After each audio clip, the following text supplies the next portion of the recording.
हाँ, तो मेरे प्यारे बच्चों, कैसे हैं आप सभी बच्चों। आज हम एक गणित का जो एक टॉपिक है जिसके विषय में हम डिस्कस करेंगे। सिद्ध कीजिए कि अंडर रूट 7 एक अपरिमेय संख्या है। बच्चों, सिद्ध कीजिए कि अंडर रूट 7 एक अपरिमेय संख्या है। तो बच्चों, परिमेय अपरिमेय तो आप जानते ही हैं। जैसे अंडर रूट 2 भी एक अपरिमेय संख्या होती है और अंडर रूट 3 भी एक अपरिमेय संख्या होती है। अंडर रूट 5 भी जो है एक अपरिमेय संख्या होती है। और इसी प्रकार 7 आगे बढ़ते जाएंगे तो 11, इस तरीके से। तो जो अभाज्य ये संख्याएं हैं, इनका अगर स्क्वायर करते हैं, हम इनका स्क्वायर रूट लेते हैं, इनका वर्गमूल लेते हैं, तो फिर ये संख्याएं जो है क्या बन जाती हैं? अपरिमेय संख्याएं। तो अब जैसे ये सिद्ध करना हो कि अंडर रूट 2 एक अपरिमेय संख्या है, या अंडर रूट 3 एक अपरिमेय संख्या है, या अंडर रूट 5 एक अपरिमेय संख्या है, या अंडर रूट 7 एक अपरिमेय संख्या है, या अंडर रूट 11 एक अपरिमेय संख्या है, तो इसे आप कैसे सिद्ध करेंगे? तो एक बच्चों हम सिद्ध करके आपको बता दे रहे हैं, बाकी सभी आप इसी तरीके से सिद्ध कर पाएंगे, कर सकते हैं। तो हम सिद्ध करने जा रहे हैं जो ये है, अंडर रूट 7 एक अपरिमेय संख्या है। तो बच्चों ये देखिए, आपका जो क्वेश्चन है ये है कि सिद्ध करना है कि अंडर रूट 7 एक अपरिमेय संख्या है। तो चलिए हम सिद्धिकरण को देख लेते हैं। यहाँ पे आप देख लीजिए सिद्धिकरण। तो हम क्या करेंगे? मान लेंगे बच्चों। सबसे पहले हम जिसे हमें सिद्ध करना है कि अपरिमेय संख्या है, उसे हम क्या मान लेंगे? उसे हम मान लेंगे कि वह एक परिमेय संख्या है। तो माना अंडर रूट 7 एक परिमेय संख्या है। तो बच्चों, जब अंडर रूट 7 एक परिमेय संख्या है तो परिमेय संख्याओं को हम p बटे q के रूप में लिख पाते हैं, जहाँ पे p और q क्या होते हैं? पूर्णांक होते हैं। और जो q यानी कि हर जो होता है वो 0 के बराबर कभी भी नहीं होना चाहिए। तो ये यहाँ कभी भी 0 के बराबर नहीं होगा। और p तथा q क्या होने चाहिए? एक ये भी आप देख लेना कि p और q परस्पर अभाज्य संख्या होनी चाहिए, यानी कि साथ साथ ये कटनी नहीं चाहिए। जैसे अगर हम बात करें 21 बटे 35, तो अगर आपसे पूछा जाए कि क्या यह परिमेय संख्या है, तो बिल्कुल नहीं है। क्योंकि बच्चों यहाँ पे 21 को आप लिख सकते हैं 3 गुणे 7, और 35 को आप लिख सकते हैं 5 गुणे 7। और जो 7 है ये दोनों में है, दोनों का गुणनखंड है। तो कहने का मतलब है दोनों साथ साथ अभाज्य होनी चाहिए, परस्पर सह अभाज्य संख्याएं होनी चाहिए, यानी किसी भी संख्या से दोनों कटने नहीं चाहिए। या तो हम ये कह सकते हैं कि दोनों के एक अतिरिक्त अन्य कोई उभयनिष्ठ गुणनखंड नहीं होने चाहिए।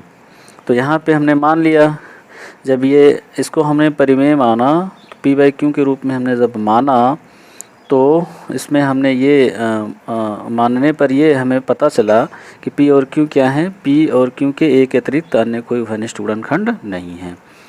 तो बच्चों अब क्या करेंगे? आगे आप यहाँ देख सकते हैं, क्रॉस मल्टीप्लाई करिए। p 1 जा p, यानी p एक नम p, और इससे इसमें गुणा करेंगे तो ये मिल जाएगा हमको। तो p बराबर हो गया अंडर रूट 7q। अब दोनों पक्षों का वर्ग करेंगे।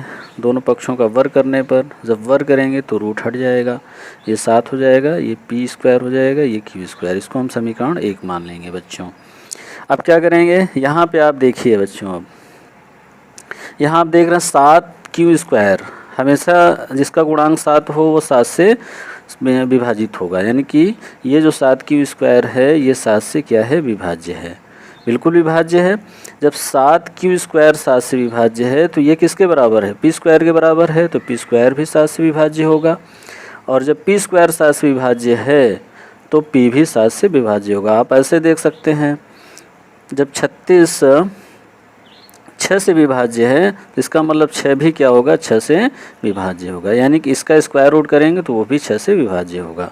तो वही बात है कि यहाँ पे p स्क्वायर जब 7 से विभाज्य है तो इसका मतलब है p भी 7 से विभाज्य होगा। विभाज्य का मतलब होता है कटना, तो p भी 7 से कट जाएगा। तो यहाँ से हमें क्या पता चला कि p जो है, p यानी कि ऊपर वाला जिसको हमने अंश माना था, p बटे q के रूप में लिखे थे, जिसमें से p क्या है? 7 से विभाज्य है, ये पता लग गया हमको।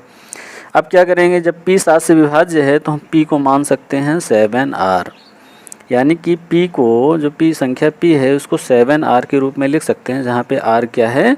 कोई पूर्णांक।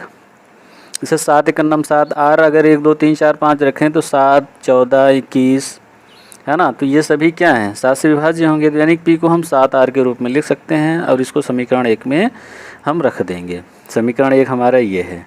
इस समीकरण में हम प्रतिस्थापित क्या करेंगे, पी बराबर 7 आर, और जब रखेंगे तो हमें क्या मिलेगा, पी स्क्वायर था तो 7 आर का स्क्वायर हो जाएगा इक्वल टू 7 क्यू स्क्वायर, और इसका स्क्वायर करेंगे तो 49 आर स्क्वायर बराबर 7 क्यू स्क्वायर, और फिर 49 7 से कट जाएगा, 7 आर स्क्वायर बराबर क्यू स्क्वायर बचेगा। तो ये बेसिक है बच्चों, आप लोग कक्षा 10 में पहुंच गए हैं तो ये सब आप जानते हैं। हम आपको एक तरीका बता रहे हैं कि किस तरीके से आपको करना है।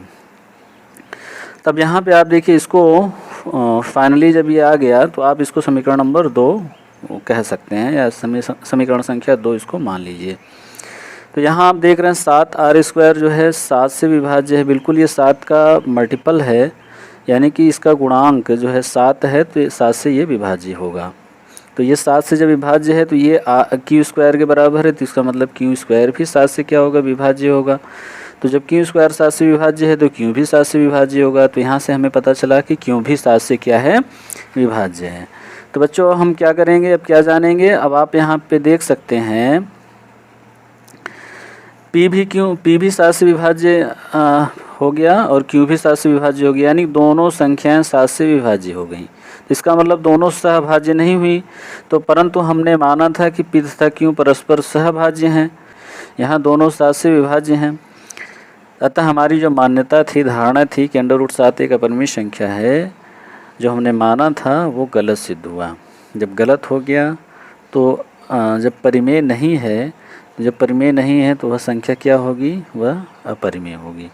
तो अतः √7 एक अपरिमेय संख्या है, इति सिद्धम। इस प्रकार बच्चों आपको सिद्ध करना था। Thank you so much.